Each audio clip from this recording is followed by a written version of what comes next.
Hey hello, balik lagi di channel Spoiler Moon dan kita akan lanjutkan lagi kisah hidup Fang Yuan. Di part sebelumnya diceritakan tentang kehidupan Fang Yuan sehari-hari, termasuk tentang dia yang berhasil mendapatkan salah satu gerakan pembunuh yang sangat overpower. Kemudian kemarin juga diceritakan tentang masalah hidup Fang Yuan yang masih belum terselesaikan juga, yaitu tentang pasokan makan untuk gu miliknya. Lalu ketika Fang Yuan mengingat kehidupan sebelumnya, dia tahu bahwa ada satu tempat yang sangat potensial untuk mendapatkan semua itu. Namun, dia sendiri tidak bisa pergi ke sana karena sudah punya rencana lain. Karena itu, dia kembali memanfaatkan Tai Baiyun Sheng. Fang Yuan kemudian meminta Tai Baiyun Sheng untuk pergi ke Laut Timur. Mari kita sambung ceritanya di part 141. Laut Timur, Tai Baiyun Sheng terkejut. Tempat itu sangat berbeda dengan perbatasan selatan, wilayah tengah ataupun dataran utara. Seperti namanya, Laut Timur adalah daerah kepulauan yang mayoritas didominasi oleh wilayah perairan. Fang Yuan lalu menjelaskan bahwa dengan memiliki landscape kembali semula, Tai Baiyun Sheng akan sangat berkembang di sana. Karena saat ini, di beberapa wilayah yang ada di daerah Laut Timur sedang dalam suasana perang internal. Karena itu, kemampuan Tai Baiyun Sheng pasti akan sangat dibutuhkan di tempat itu. Dan karena itu juga, maka kemampuan ini pasti akan mendatangkan banyak keuntungan untuk Tai Baiyun Sheng. Selain itu, Fang Yuan juga menjelaskan bahwa saat ini dia memerlukan beberapa item yang ada di Laut Timur. Karena itu, Fang Yuan ingin meminta bantuan dari Tai Baiyun Sheng. Namun perlu diingat bahwa di wilayah Laut Timur ada beberapa kekuatan yang harus Tai Baiyun Sheng waspadai, seperti klan Q, klan Ni, dan juga klan Ba. Mendengar semua penjelasan dari Fang Yuan, Tai Baiyun Sheng pun kini menjadi semakin bersemangat. Lagi pula, dia memang ingin membantu dan membalas budi pada Fang Yuan. Sekarang Fang Yuan pun tersenyum. Dia sungguh memasang wajah yang ramah pada Tai Baiyun Sheng untuk menghilangkan semua kecurigaan Tai Baiyun Sheng. Lalu sebelum Tai Baiyun Sheng pergi, Fang Yuan bahkan memberikan beberapa nasihat bahwa sesampainya nanti Tai Baiyun Sheng di Laut Timur, Tai Baiyun Sheng harus segera pergi ke tanah terberkati Haixi. Lalu kemudian dari sana, Tai Baiyun Sheng harus menghindari konflik dengan orang lain. Fang Yuan juga meminta Tai Baiyun Sheng supaya untuk memperkuat jiwanya. Karena bagaimanapun juga, jiwa adalah pondasi dari seorang kultivator. Karena itu, Fang Yuan meminta Tai Baiyun Sheng untuk menggunakan gu batu nyali yang ada di Gunung Danghun. Tapi untuk yang kali ini, Tai Baiyun Sheng segera menolaknya. Dia mengatakan bahwa batu nyali itu adalah milik Fang Yuan. Sebagai seorang senior, dia tidak ingin mengambil keuntungan dari Fang Yuan. Tapi, Fang Yuan kembali meyakinkan Tai Baiyun Sheng. Meski Tai Baiyun Sheng pada akhirnya tetap kekeh tidak mau. Fang Yuan lalu memutar otaknya. Dia mengatakan bahwa jika memang Tai Baiyun Sheng tidak mau menggunakan batu nyali secara gratis, maka mereka bisa melakukan sebuah pertukaran alias transaksi perdagangan. Lagi pula, saat ini Fang Yuan memang kekurangan esensi abadi. Jadi, Fang Yuan akan menjual batu nyali itu pada Tai Baiyun Sheng. Dan Tai Baiyun Sheng akan membelinya dengan menggunakan esensi abadi. Akhirnya, Tai Baiyun Sheng pun luluh dan mereka melakukan transaksi jual beli antara batu nyali dengan esensi abadi. Setelah itu, Fang Yuan menyerahkan gu jendela timur yang berisikan informasi apa saja yang ia butuhkan di Laut Timur. Sepintas Tai Bayun Seng membacanya. Lalu dia kini semakin bersemangat. Tai Bayun Seng berkata bahwa dia pasti akan mendapatkan semuanya. Fang Yuan bisa mempercayakan tugas ini padanya. Fang Yuan pun mengerti dan dia mengangguk. Lalu kemudian Fang Yuan juga membekali Tai Bayun Seng dengan gu gerbang bintang dan juga gu cangkir perspektif gerak supaya nanti mereka bisa saling bertukar informasi dan juga Tai Bayun Seng dapat mengirimkan barang yang diminta oleh Fang Yuan ke Gunung Danghun. Tai Bayun Seng mengerti dan setelah menyelesaikan semuanya, Fang Yuan kemudian memasukkan Tai Bayun Seng ke dalam apertur miliknya. Lalu Fang Yuan menggunakan gu perjalanan abadi dan dia pun pergi ke Laut Timur. Dalam sekejap, Fang Yuan sudah sampai di Laut Timur.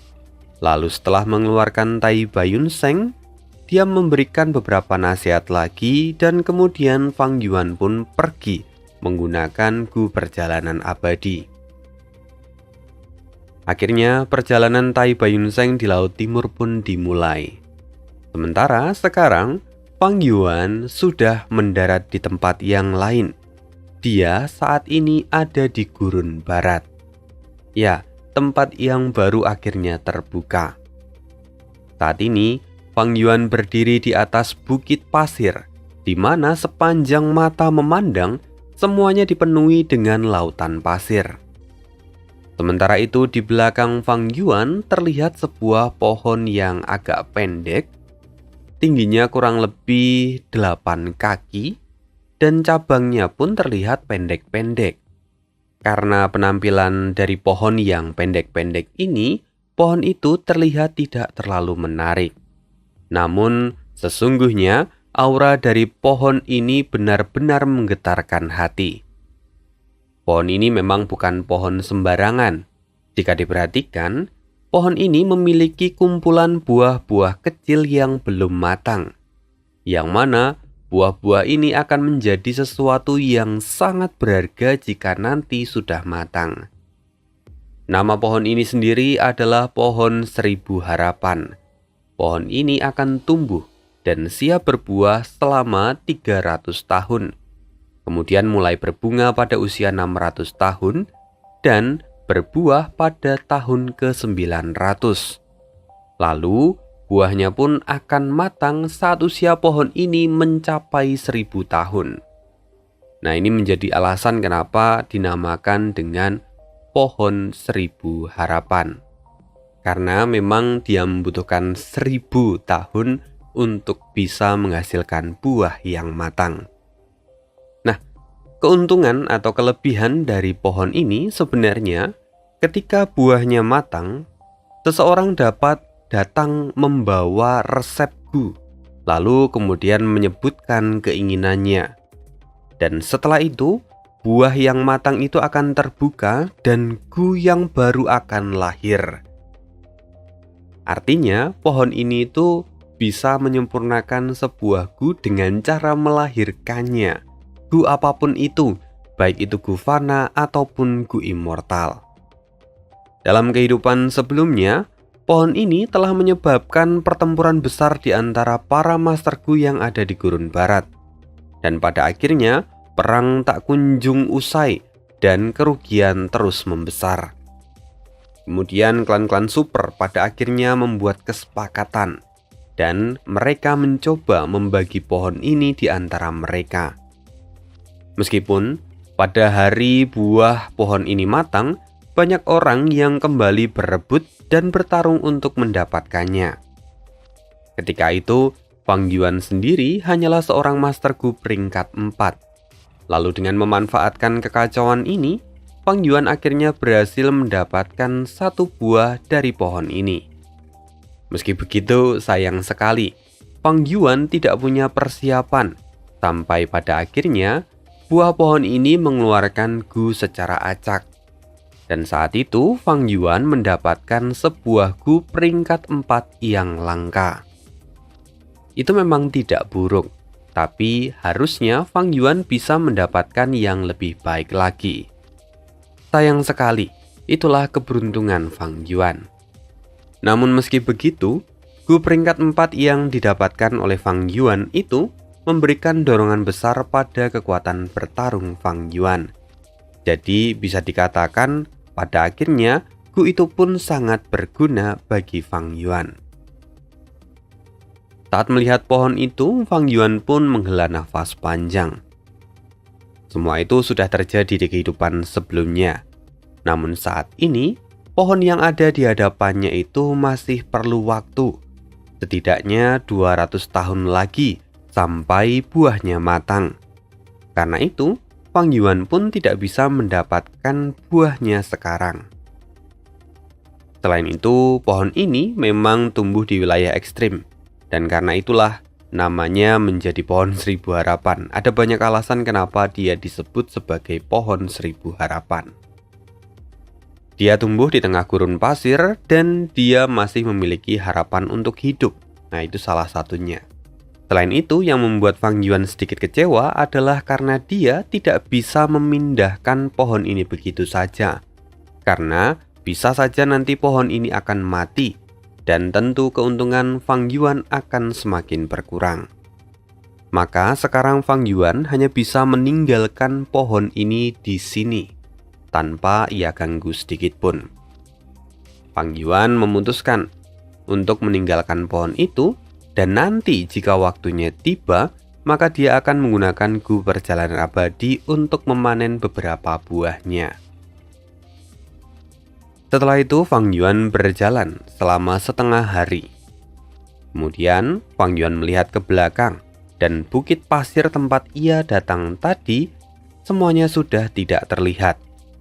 Ini semua berkat kamuflase yang tercipta di sekitar pohon 1000 harapan.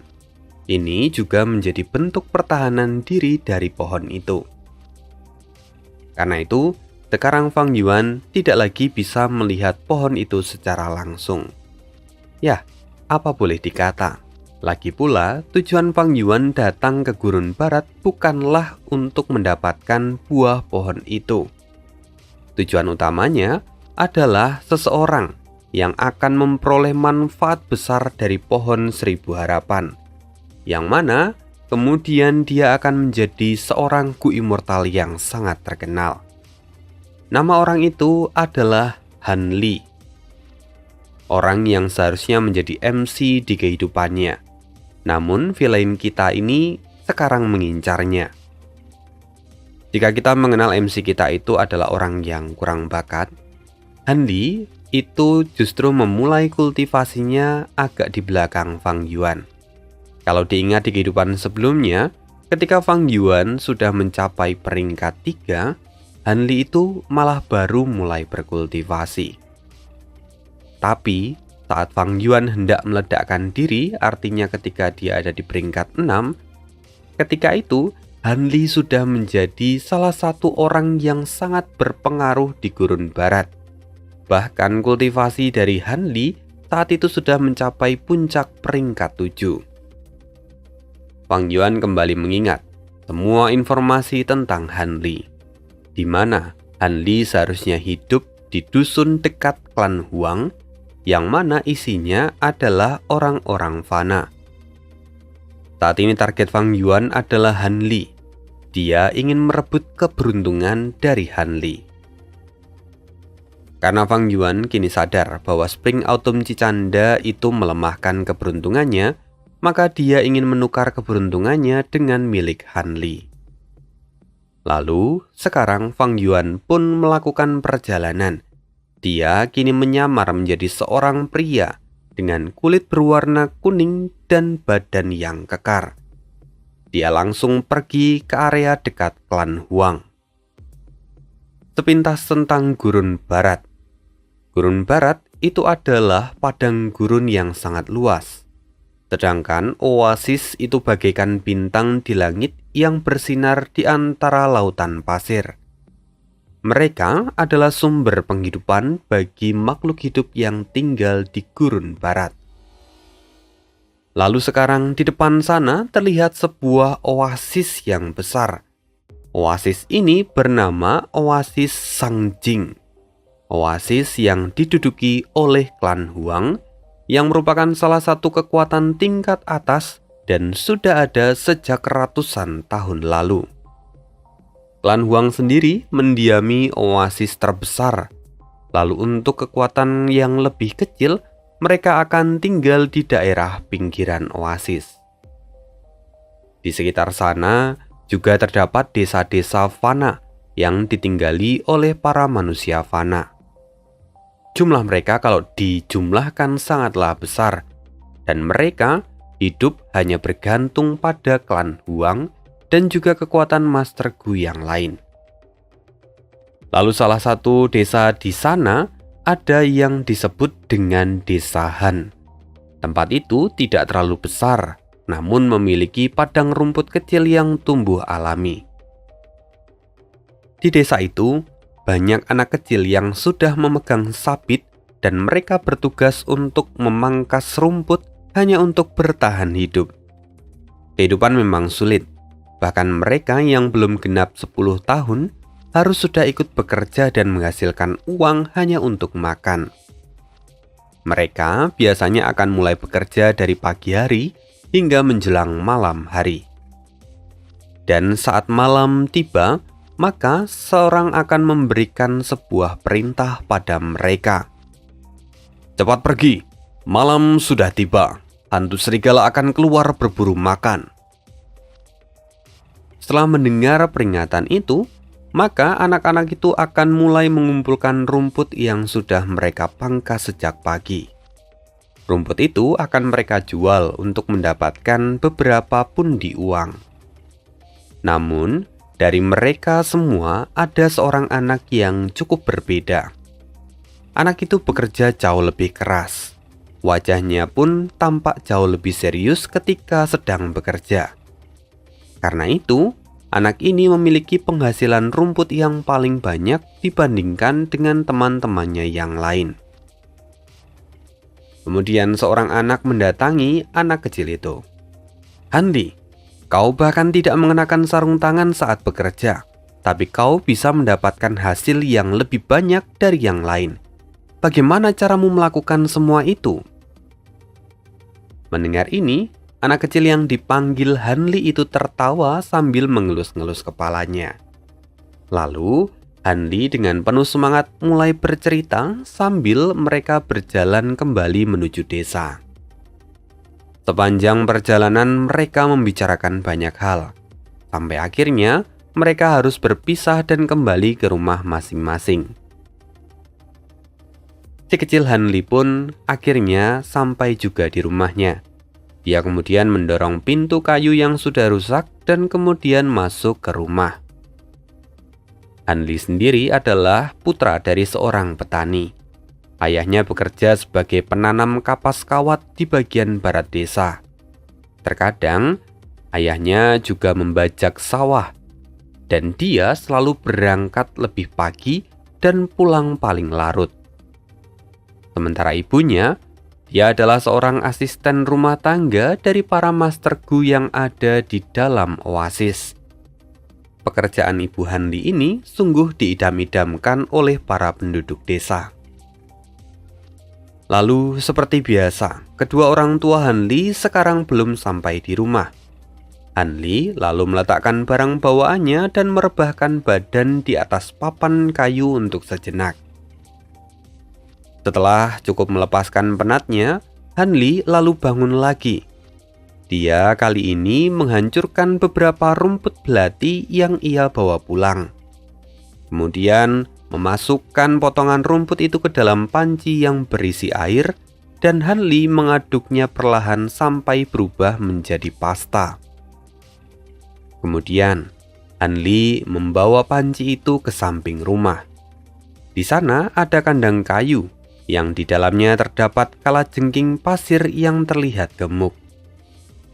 Hanli kemudian menuangkan isi panci itu dan berkata, "Ayo makanlah, ini sudah kuambil dengan susah payah." Setelah itu, segera ketiga kalajengking pasir bergerak mendekati pasta rumput yang disiapkan Hanli. Mereka bertiga mulai memakannya dengan lahap. "Bagus, makanlah yang banyak supaya kalian tumbuh lebih cepat," kata Hanli sambil tersenyum. Bagi orang-orang yang tinggal di gurun barat, kalajengking pasir adalah salah satu sumber nutrisi yang berharga. Karena itu, biasanya setiap rumah akan merawat mereka hingga besar, lalu kemudian memakannya di waktu-waktu tertentu. Prinsipnya sama seperti orang yang memelihara ayam di kampung. Dikatakan bahwa daging kalajengking pasir itu mirip dengan kepiting meski dengan sedikit rasa pahit. Tapi karena sumber daya makan di gurun barat tidaklah banyak, maka kalajengking pasir itu menjadi salah satu makanan kegemaran orang-orang yang ada di sana. Setelah selesai memberi makan kalajengkingnya, Hanli kembali dan menenggak beberapa air untuk melepaskan dahaga. Namun saat ini perutnya mulai terasa keroncongan. Hanli lalu memutuskan untuk memasak makanan. Memang, tugas Hanli setiap hari adalah memasak makan malam untuk keluarganya. Seperti biasa, Hanli akan memasak nasi pasir sebagai sumber energi utama. Meski disebut nasi, tapi sebenarnya nasi pasir itu kualitasnya jauh lebih buruk daripada nasi pada umumnya. Tapi sekali lagi, karena kondisi yang ada di sana, maka nasi pasir tetap menjadi makanan pokok bagi para manusia fana seperti keluarga Hanli. Lalu, Hanli juga menambahkan beberapa sayuran liar yang ia temukan. Terkadang dia juga menemukan jamur ataupun hewan-hewan kecil, yang mana itu akan menjadi hidangan yang mewah untuk mereka sekeluarga. Jika memang tidak ada, maka seperti biasa, dia akan makan dengan nasi pasir beserta sayur liar seperti malam ini.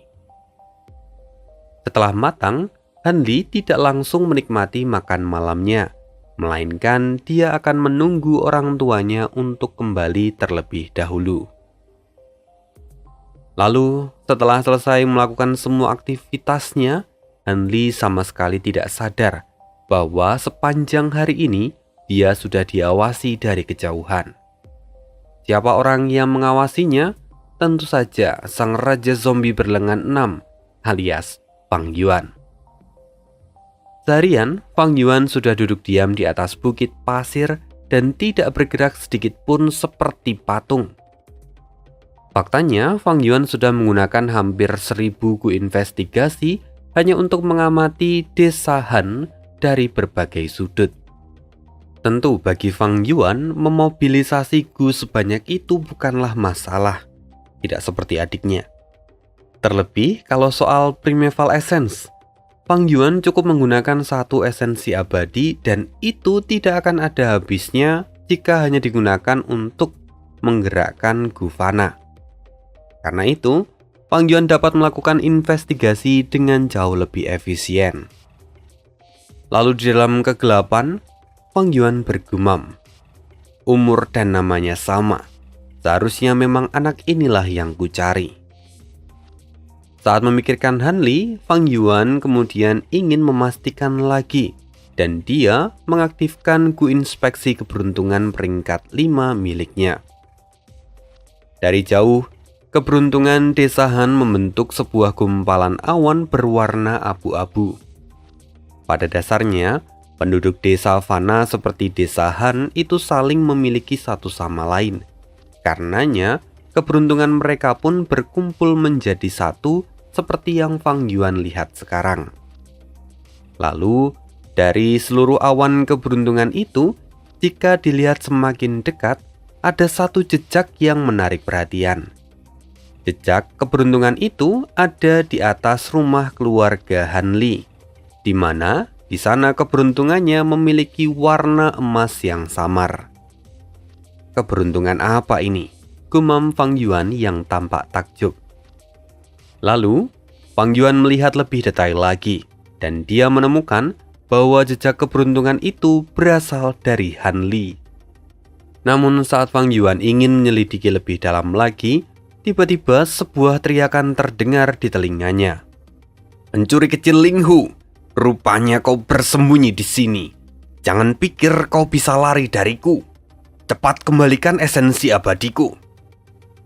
Teriak seorang wanita gemuk dengan penuh amarah. Fang Yuan yang dari tadi diam seperti patung pun merasa terkejut. Dia kemudian melihat bahwa ada sosok wanita gemuk dengan tubuh berbalut pasir di belakang.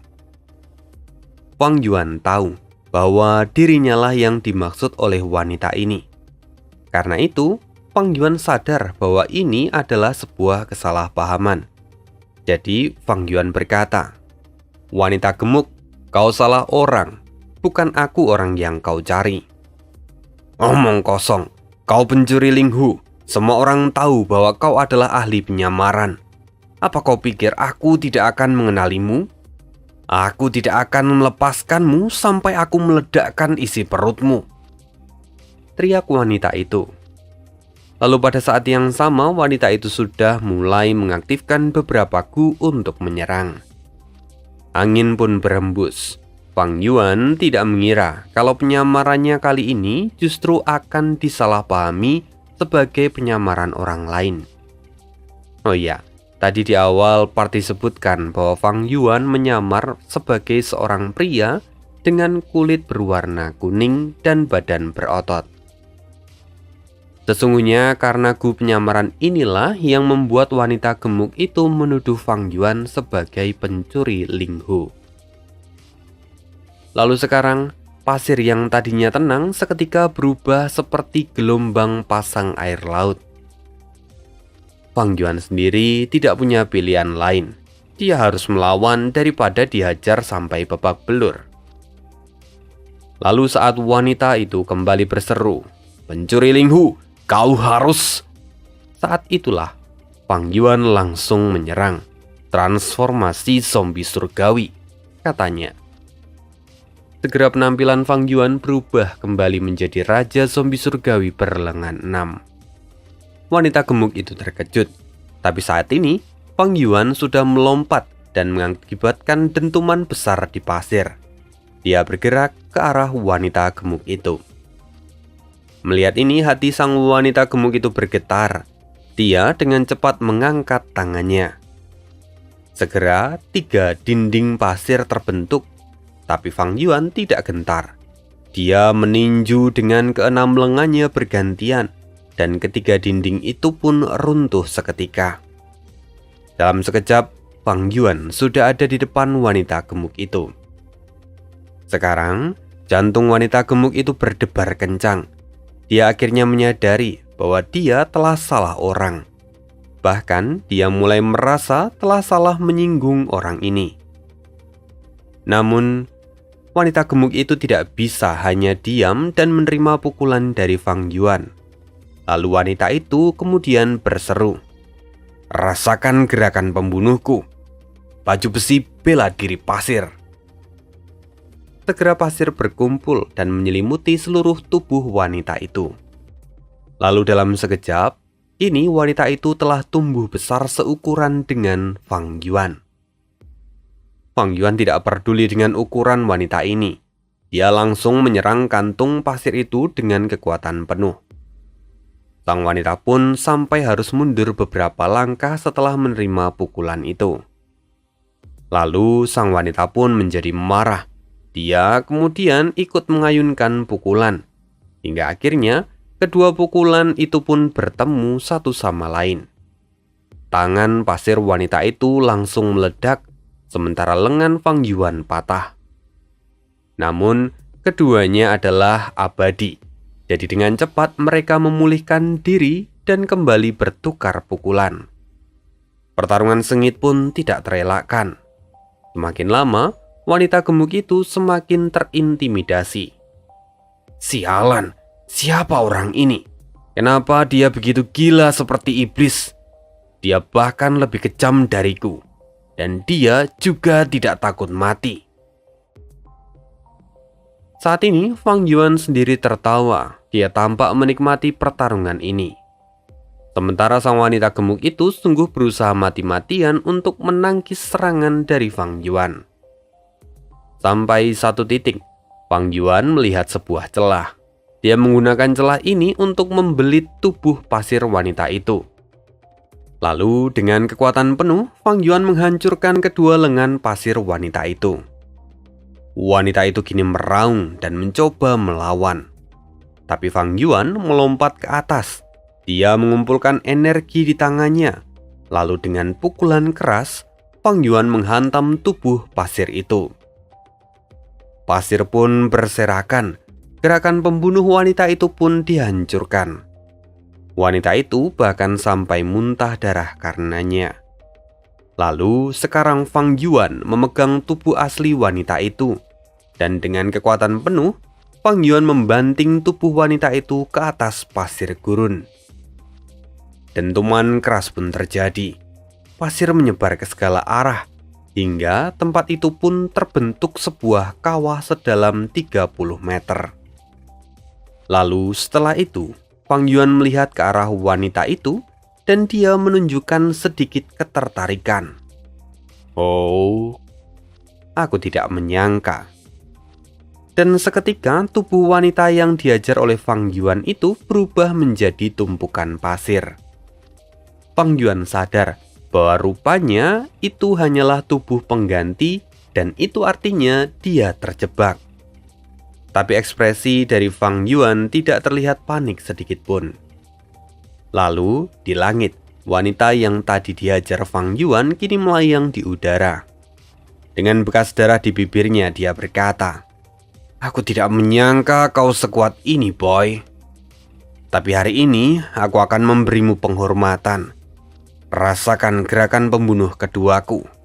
Peti mati pasir penguburan naga." Bam! Wanita itu membentuk segel di tangannya. Lalu pasir dari segala arah berubah menjadi ombak dan menutup seluruh kawah itu hingga tidak terlihat lagi. Pasir yang berkumpul itu kemudian memadat sampai tidak akan ada yang mungkin bisa keluar. Fang Yuan kini terkubur di dalamnya. Ini adalah gerakan pembunuh yang sangat mematikan. Bahkan menurut wanita gemuk itu, belum ada satupun orang yang merasakan gerakan pembunuh ini dan kemudian bisa keluar dengan selamat. Wanita gemuk itu kemudian menyeka darah di sudut bibirnya dan berkata, "Sudah berakhir. Peti mati pasir penguburan nagaku dapat menciptakan tekanan yang sangat besar. Siapapun yang terkurung di dalamnya pasti akan berubah menjadi pasta daging. Maafkan aku memang salah orang, tapi kau sudah berani melukaiku. Aku tidak bisa membiarkanmu hidup begitu saja." Dan setelah merasa puas, wanita itu hendak pergi. Tapi tiba-tiba tanah berguncang hebat. Wanita itu pun merasakan energi yang mengerikan. Apa ini? Wanita itu kini kembali menjadi gugup. Lalu setelahnya sebuah ledakan muncul dari bawah wanita itu, tepat di pusat gerakan pembunuh miliknya. Kemudian sang raja zombie berlengan 6 keluar dari sana tanpa terluka sedikit pun. Tidak mungkin, gerakan pembunuhku dua-duanya dipatahkan. Mata wanita itu memadat. Bam! Lagi-lagi Fang Yuan muncul di depan wanita itu dan menghantamnya hingga membentur pasir dengan keras. Tunggu tuan, saya masterku immortal dari klan Mo. Mohon maaf, saya telah salah orang. Sebelumnya saya sedang mengejar seorang pencuri. Ini adalah kesalahpahaman seperti yang Anda katakan. Biasanya pencuri itu memang menyamar, karena itu saya salah mengenali Anda. Karena sebelumnya Anda menyamar, jadi saya salah mengira. Maafkan saya. Mari, lupakan masalah ini, kata wanita itu yang baru saja muntah darah. Lalu dia mencoba menghentikan Fang Yuan dan memohon ampun. Fang Yuan sendiri tampak menyeringai. Menarik. Jadi kau adalah Gu Immortal dari klanmu. Maka kalau begitu, membunuhmu pasti akan menjadi sangat menyenangkan. tampak Fang Yuan tidak memiliki niat untuk berdamai sedikit pun. Bahkan setelah mengetahui latar belakang dari wanita ini yang adalah anggota dari klan Mo, Fang Yuan tidak berpikir untuk mengampuninya. Padahal, klan Mo sendiri adalah salah satu kekuatan super di Gurun Barat. Mendengar ini, wanita gemuk itu tampak gemetar. "Tuan, tolong berhentilah, atau aku akan mengingat masalah ini." Wanita itu kembali mengancam. Fang Yuan tidak peduli. Dia kembali mengaktifkan beberapa gu, lalu dari punggungnya muncul dua sayap besar dan hitam. Wujudnya kurang lebih seperti kelelawar. Ini adalah gerakan pembunuh Fang Yuan yang lain. Gerakan pembunuh ini adalah gerakan pembunuh tipe pergerakan yang memungkinkan Fang Yuan untuk bergerak sangat cepat. Ini dia bersiap untuk menyerang wanita itu. Sang wanita pun bergidik. Dia tahu keseriusan masalah ini. Lalu wanita itu menggigit bibirnya dan mengaktifkan gerakan pembunuh miliknya tipe pergerakan. Dan dalam sekejap, tubuh wanita itu dibalut pasir dan kemudian berubah menjadi cahaya kuning dan menghilang di cakrawala. Gerakan pembunuh Fang Yuan bahkan tidak mampu mengimbangi kecepatan dari wanita itu. Lalu akhirnya wanita itu pun berhasil melarikan diri. Sementara itu, di tempat yang agak jauh dari sana, sepasang mata tampak mengamati semuanya. Orang yang mengamati itu adalah orang yang dicari oleh si wanita gemuk. Dialah sang pencuri Ling Hu. Ling Hu berkata, bahkan wanita gemuk itu menderita kerugian yang besar. Meskipun dia sekarang berhasil melarikan diri, tapi fondasi kekuatannya pasti terpengaruh karena pertarungan ini. Sungguh, orang ini tidak masuk akal. Dia benar-benar tidak kenal ampun, gumam Ling Hu. Sementara itu, Fang Yuan tampak kesal. Dia kini tampak menggunakan gu investigasi untuk mencari keberadaan wanita itu. Melihat hal ini, Ling Hu langsung menahan nafasnya. Dia merasakan aura dari gu investigasi menyapu area tempat ia bersembunyi. Fang Yuan terus mencari dalam waktu yang lama. Tapi pada akhirnya, dia tidak menemukan apapun. Kemudian Fang Yuan pun pergi. Sementara itu, Ling Hu melihat semuanya dan dia tampak menghela nafas lega sekarang. Akhirnya dia pergi. Tunggu, mengapa hatiku gelisah sekali? Sebelumnya, Ling Hu berniat untuk keluar dari persembunyiannya setelah Fang Yuan pergi. Tapi tiba-tiba dia merasa ada yang salah dan jantungnya pun berdebar-debar. Lalu pada akhirnya, Ling Hu percaya akan instingnya. Dia bertahan di situ untuk waktu yang lama, sampai dini hari pun tiba. Kemudian, di tengah malam itu, perlahan Fang Yuan turun dari langit. Rupanya memang tadi Fang Yuan sengaja pergi dari sana dan terbang ke langit yang tinggi untuk menunggu. Barangkali akan ada yang keluar dari persembunyiannya. Ling Hu melihat semua ini dan akhirnya dia sadar alasan di balik perasaan tidak mengenakan yang ia rasakan sebelumnya. Dan setelah itu, Ling Hu berpikir bahwa sepertinya orang ini sangat berbahaya. Ling Hu sempat terpikir untuk membuntuti Fang Yuan. Tapi jika dipikir-pikir ulang, maka resikonya akan terlalu besar. Jadi pada akhirnya, Ling Hu memutuskan untuk pergi saja dari sana. Namun dia kali ini tidak berani kembali ke permukaan. Dia memutuskan untuk menggali pasir semakin dalam dan bergerak menjauh dari dalam tanah. Arah yang diambil pun berlawanan dengan arah yang diambil oleh Fang Yuan. Sementara itu, Fang Yuan sendiri sekarang memutuskan untuk pergi menuju ke desa Han. Sekarang, Fang Yuan kembali menyembunyikan jejaknya dengan gu penyembunyi nafas. Lalu, dia menggunakan gu koneksi keberuntungan pada Han Li.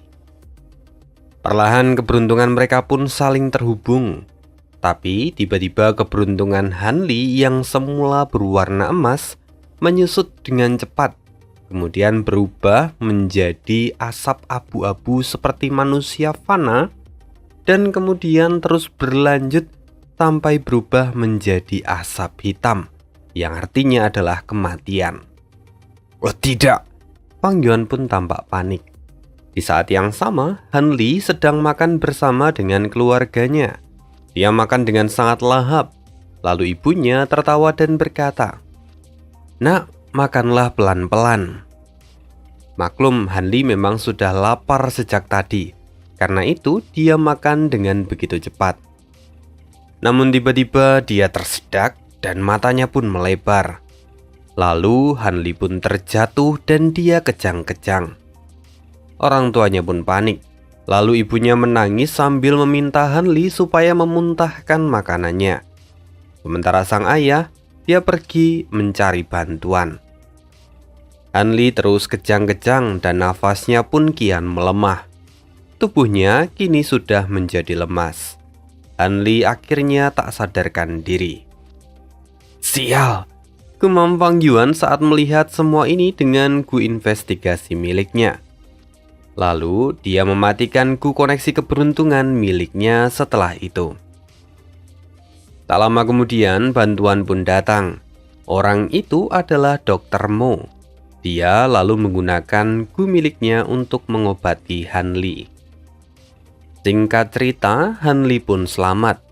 Meskipun sebenarnya Hanli sudah ada di ujung kematian. Setelah itu, Hanli kemudian mengucapkan terima kasih pada Dr. Mo. Namun anehnya wajah Hanli kini tampak ketakutan. Mungkin ini hal yang biasa untuk seorang anak kecil yang takut pada dokter. Tapi Fang Yuan memiliki pandangan yang berbeda.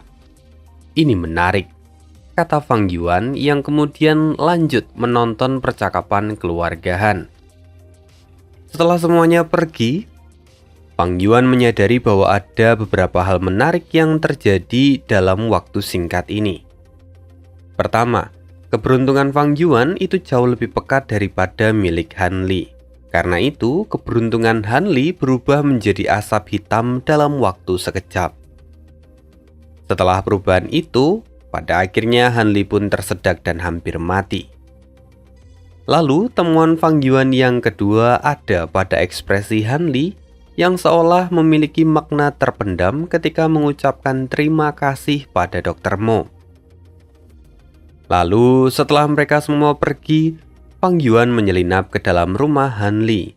Dia kemudian menggunakan gu untuk membuat semua orang di keluarga Han tidur sangat lelap. Setelah itu, Fang Yuan dapat melakukan pemeriksaan lebih detail pada tubuh Hanli. Dan benar saja, di situ Fang Yuan menemukan bahwa di dalam tubuh Hanli ada banyak gu yang bersarang. Karena pengaruh dari semua gu ini, daging dan darah Hanli pun ikut terpengaruh. Ini juga menjelaskan mengapa Hanli tidak memerlukan sarung tangan untuk mencari rumput belati yang sangat tajam. Melihat pengaturan ini, Fang Yuan menyadari bahwa semua gu ini memang disengaja. Karena rangkaian gu ini adalah bagian dari penyempurnaan gu obat manusia. Fang Yuan pun langsung tahu siapa pelakunya. Dan orang itu tidak lain tidak bukan adalah Dr. Mo. Dr. Mo adalah seorang master gu peringkat 2 yang usianya memang sudah tidak muda lagi. Karena itu, Dr. Mo dengan sengaja ingin membuat gu obat manusia dengan memanfaatkan Hanli. Karena memang gu obat manusia itu butuh waktu yang cukup lama dan harus ditumbuhkan di dalam tubuh manusia. Lalu ketika berhasil, maka gu obat manusia itu dapat menjadi pengganti dari gu umur dan dapat digunakan untuk meningkatkan usia dari seorang master gu yang mengkonsumsinya. Pantas saja, saat mendengar Hanli tersedak dan sekarat, orang tua itu langsung berlari sekuat tenaga dan menghampiri Hanli. Gumam Fang Yuan sambil menyeringai. Namun meski tahu bahwa Han Li digunakan oleh Dr. Mo, Fang Yuan tidak berusaha untuk melakukan apapun. Lagi pula menurut Fang Yuan, bahwa di kehidupan sebelumnya pun Han Li juga mengalami nasib yang serupa. Dan pada akhirnya Han Li juga survive. Karena itu Fang Yuan tidak melakukan apapun. Sekarang, Fang Yuan kemudian menggunakan Gu inspeksi keberuntungan miliknya untuk memeriksa keberuntungan Han Li. Dan dia melihat bahwa keberuntungan asap hitam milik Han Li kini sudah berubah menjadi asap abu-abu dan kemudian perlahan memunculkan asap berwarna emas. Ya, sama seperti sebelumnya. Melihat ini Fang Yuan lalu berpikir bahwa keberuntungannya hampir saja mengakhiri hidup Han Li. Karena itu, sepertinya Fang Yuan perlu melakukan beberapa penyesuaian ke depannya. Mungkin jika Fang Yuan hanya mengandalkan keberuntungan Han Li saja untuk bertukar keberuntungan dengannya, itu tidaklah cukup. Fang Yuan berpikir untuk mencari beberapa target lagi, lalu kemudian menghubungkan keberuntungan mereka bersama untuk membagi keberuntungan buruk milik Fang Yuan. Lalu kemudian sebelum pergi, Fang Yuan diam-diam ikut menaruh beberapa gu di dalam tubuh Han Li. Tentu gu ini tersembunyi dan Dr. Mo pasti tidak akan menyadarinya. Lalu kalau nanti Dr. Mo berniat untuk menyakiti Han Li, gu yang Fang Yuan taruh pasti akan melukai Dr. Mo. Ya, secara tidak langsung sekarang Fang Yuan sudah seperti malaikat penolong untuk Han Li. Meskipun semuanya bukan untuk kebaikan Han Li, melainkan untuk keuntungan Fang Yuan sendiri. Ya, setelah itu Fang Yuan kemudian pergi meninggalkan oasis Sajing dan dia menggunakan gu perjalanan abadi. Nah, sekian dulu cerita Fang Yuan hari ini. Mari kita sambung lagi cerita Fang Yuan di part berikutnya. Terima kasih, see you again di next video dan bye.